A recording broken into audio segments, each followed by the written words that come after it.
Now, in Job chapter 29, he's going to do a little bit of reminiscing about the good old days when he was very prosperous, and we're going to learn a little more about the background about who Job was and what he did.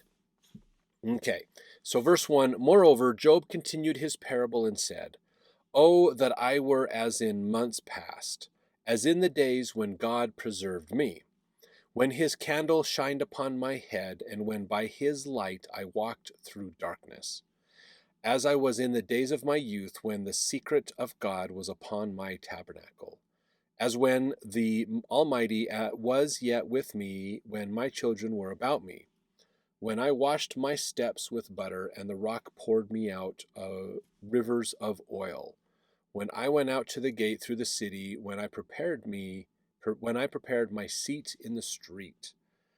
So he's talking about this reminiscing of, to go back to those days, the glory days when I had wealth, when I had power and influence and things. As it says here, I washed my steps with butter, and the rock poured me out rivers of oil. He was just so regarded, so respected, and people loved it. And it just seemed like he had such abundance in his life, so many things going for him. It was amazing. It says, let's see, verse 8, the young men saw me and hid themselves, and the aged arose and stood up. The princes refrained talking and laid their hand on their mouth. Now here's the thing that's interesting as we look at this. When the young men saw me and hid themselves, so the younger audience was a little afraid of him and not sure what to do. The aged arose and stood up. That's offering a respect for a person. So he has a title. He has clout in the community. The younger ones don't know who he is yet. They know he's powerful, and so they're afraid of him. But everybody else realizes what he's done, and now he's getting respect from them. So we're going to learn a bit more, but he's got a calling, he's got a status in society that is great. And if the princes refrain from talking, then he's higher up than the princes, basically. Verse 10, the nobles held their peace, and their tongue cleaved to the roof of their mouth. When the ear heard me, then it blessed me, and when the eye saw me, it gave witness to me. Because I delivered the poor that cried, and the fatherless, and him that had none to help him. So let me pause for a second.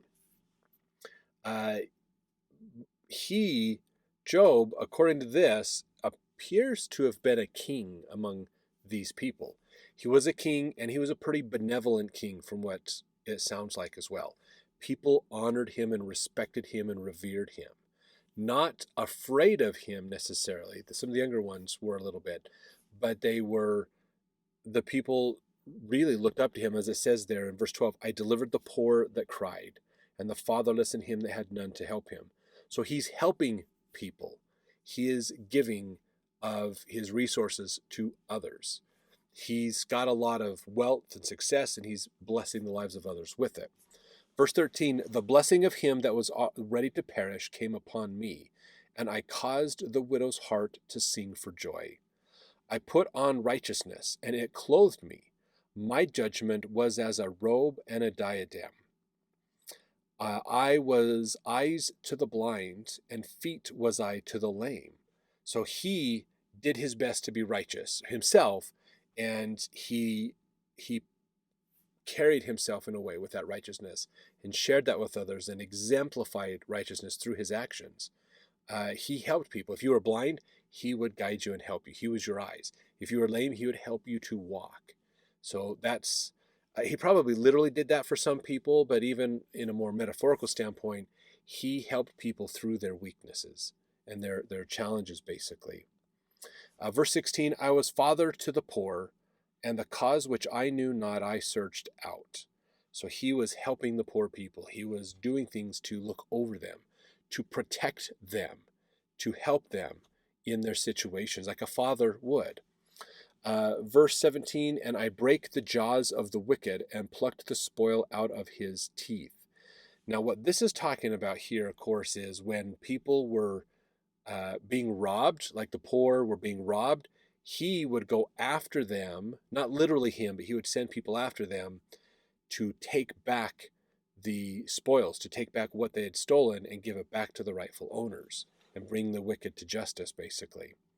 So that's what verse 17 is talking about. So he was, most likely, Job was a king at some point, and he was a benevolent king. He did really good stuff for the people.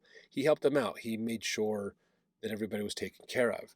In fact, Clark in his Bible commentary had something interesting to say about Job. He says, as supreme magistrate, he chose out their way, adjusted their differences, and sat chief, presiding in all their civil assemblies. As captain general, he dwelt as a king in the midst of his troops, preserving order and discipline, and seeing that his fellow soldiers were provided with requisites for their welfare and the necessities of life. As a man, he did not think himself superior to the meanest offices in domestic life, to relieve or support his fellow creatures. He went about comforting the mourners, visiting the sick and afflicted, and ministering to their wants, and seeing that the wounded were properly attended. Noble job! Look at him, ye nobles of the earth, ye lieutenants of counties, ye generals of armies, and ye lords of provinces. Look at Job, imitate his active benevolence, and be healthy and happy. Be as guardian angels in your particular districts, blessing all by your example and your bounty. Send your hunting horses to the plough, your gamecocks to the dunghill, and at last live like men and Christians. So if that was a eulogy, that's a pretty good eulogy of Job. He really wanted to take care of the people, live a life of honesty and integrity, and help the people out in living truth in their life. Which is great. That says he's an amazing guy. To go from where he was at to where he is now is pretty wild. Verse 18, then I said, I shall die in my nest. I shall multiply my days as the sand. My root was spread out by the waters, and the dew lay all night upon my branch. My glory was fresh in me, and my bow was renewed in my hand. Unto me men gave ear, and waited, and kept silence at my counsel. After my words they spake not again, and my speech dropped upon them. And they waited for me as for the rain, and they opened their mouth wide as for the latter rain. If I laughed on them, they believed it not, and the light of my countenance they cast not down. I chose out their way, and sat chief, and dwelt as a king in the army, and as one that comforteth the mourners. So he had some serious roles in society that he lived in, and just really helped the people out. He took care of his people. This is the epitome of the idea that's opposite that Master Mahan principle we've talked about from Genesis. That Master Mahan principle is about how do I turn life into property. And what he is doing here is realizing that the value of a life is the most valuable thing, more than property. And it's great to hear such a righteous person, a good example for us, not only of how to live righteously, but another Old Testament example of living a Christ-like life. Basically, it's really what it's all about. So let's jump over to the next chapter as we continue this conversation with Job and his friends.